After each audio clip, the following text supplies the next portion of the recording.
Good morning, ladies and gentlemen. My name is Laura Bowyer, and it's a pleasure to be with you here in New Zealand. And it's an honour to be presenting on behalf of the UK.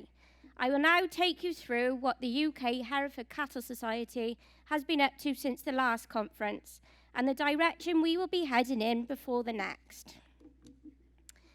In 2020, we now have over 1,000 active breeders across the UK, which has increased by nearly 60% over the last 10 years.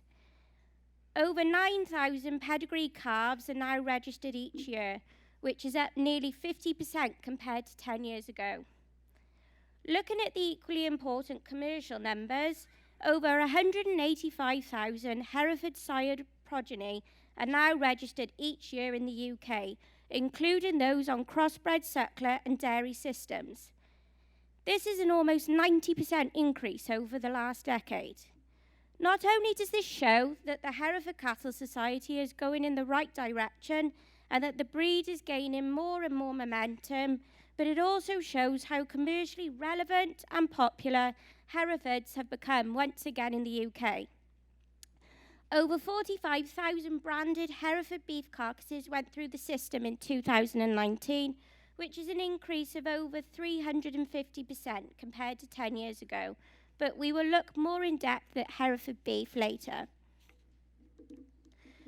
We will now move on to look at official society sales, focusing on the two main sales at Hereford Market.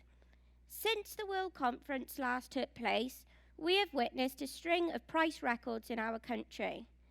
In autumn 2017, a record average price at a society sale was set for heifers of just over £3,600.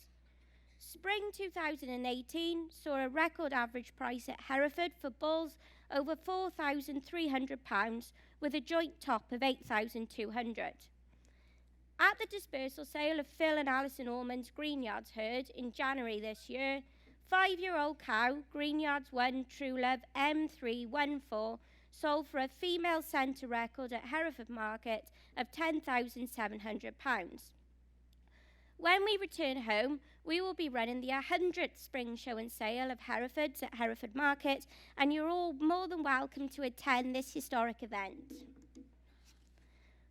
Following the Society's move from microsatellite to SNP DNA testing in July 2018, we now have the opportunity to implement the power of technology through a single-step genomic program administered by ABRI in Australia. Although this has required a substantial investment by the Society, it is believed this robust testing program will result in a number of breeder benefits. Let us now take a look at our social media use. We have seen significant growth in page followers since March 2018 on Facebook, just to give a snapshot over the past 2 years. Now having over 9,000 followers, we have witnessed a 34% increase in followers over this time.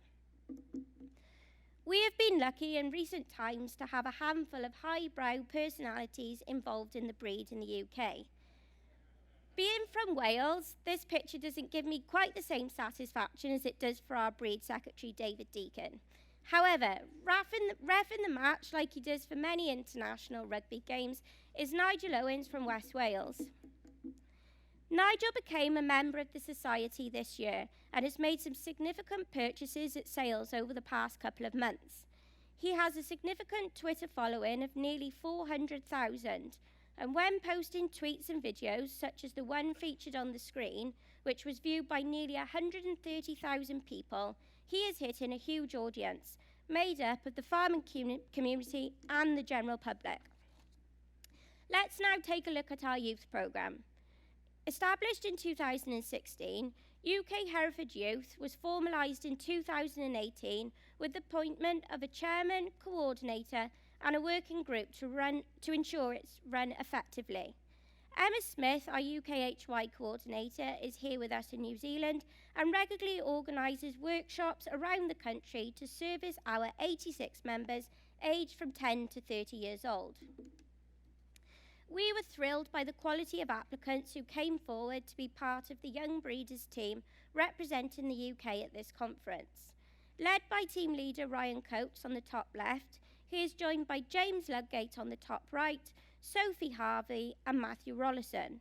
We wish them every success at this conference, and we must also wish Isla Suter, who is invited to join the Danish team, the best of successes as well.